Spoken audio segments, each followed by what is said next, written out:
I know I was at the State House in Montpelier when we had a meeting on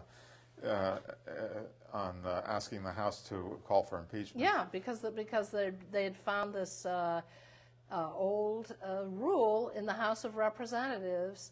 I think it was penned by Jefferson, which one of our lawyers in Vermont had found it. So the whole idea is that if a state legislature passed a resolution calling for the House of Representatives to begin impeachment proceedings, the House of Representatives would have to proceed. And so it passed in the Senate, and then it got mired in the House. And it was Gay Symington, the Speaker of the House, who ended up squashing it.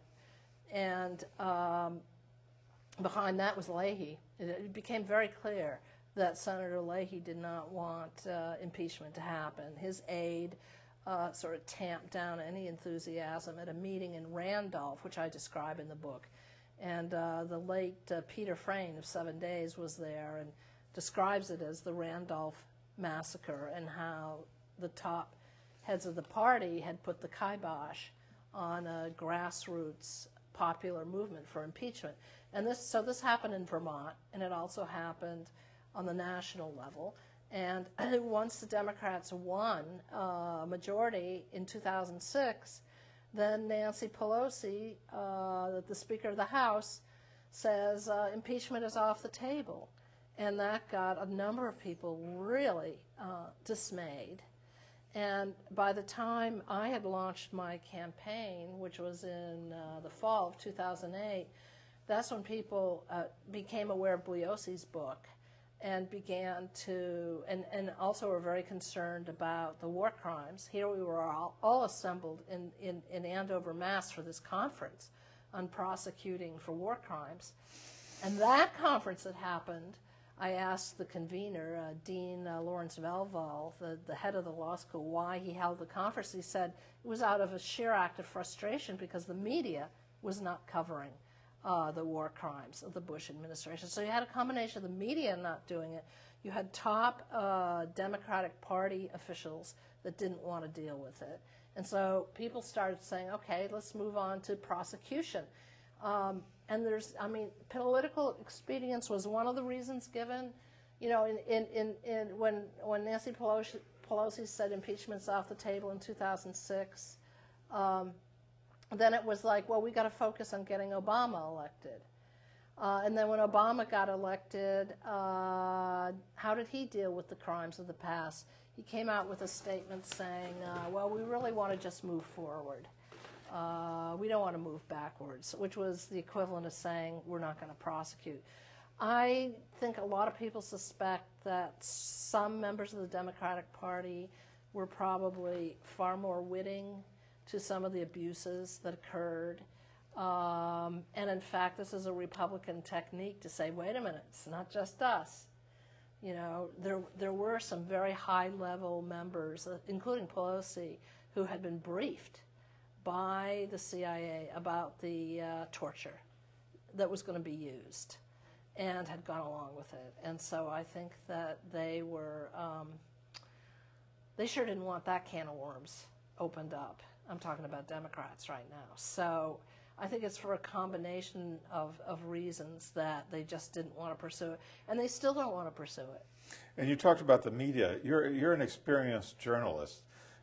Do we have freedom of the press in America?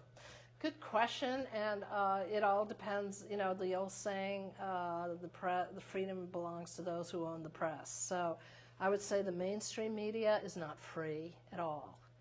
In fact, it's been sadly weakened over the years through corporate controls.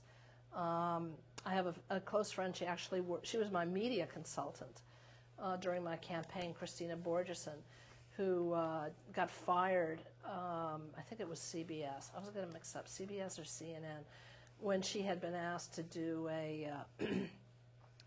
a thorough investigation of what happened to TWA Flight 800 that took off from LaGuardia Airport and crashed, and no one knew why it crashed. That was in the middle of the ocean that it crashed. That's right. Yeah. And This happened about 10 years ago, I think. Yeah, I remember. And so she got too serious, and there was a lot of questions about whether a missile had actually fired on it.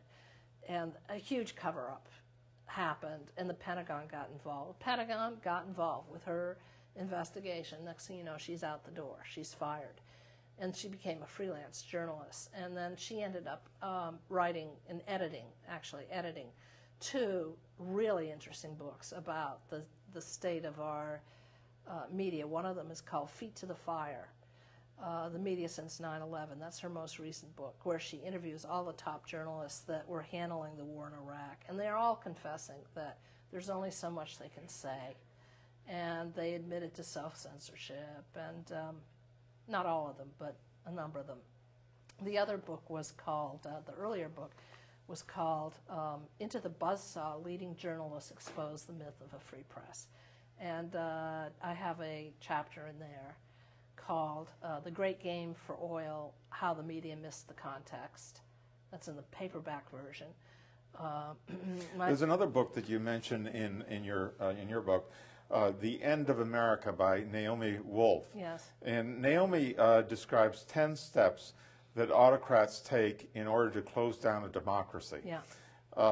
Where do you think we are now in America? Well, we're still very serious, very serious. Where's the page? Because they're all listed on that. That's page 58. 58, yeah. When she wrote this book, which was a few years ago, and it was while Bush was in office, these are the steps.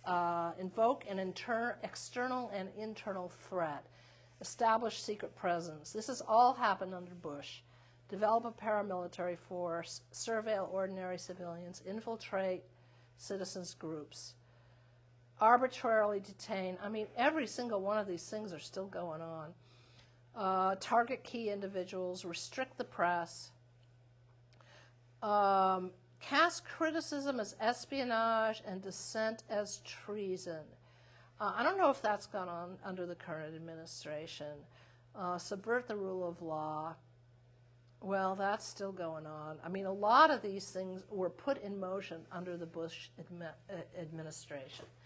And so Obama is inherited all of these hideous violations of our constitutional rights.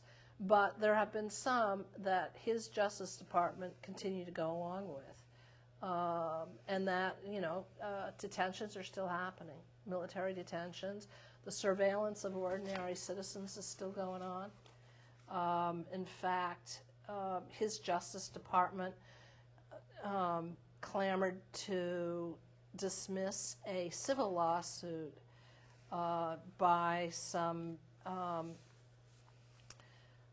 detainees who had been renditioned. So that's rendition.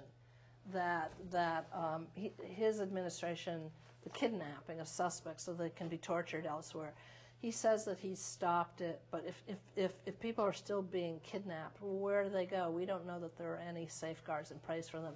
Also, in terms of surveillance, the major telephone utility companies had spied on us. Anyway, I just wanted to end up by saying that the telecommunication companies had violated federal law. It's called the FISA law because it was snooping on phone calls and I believe reading emails without a warrant from a judge, And so rather than curtail that, the Obama administration has argued that the plaintiffs in a lawsuit against this should be denied their day in court, that this practice should continue, and he based it on the theory of state secrets having to be protected.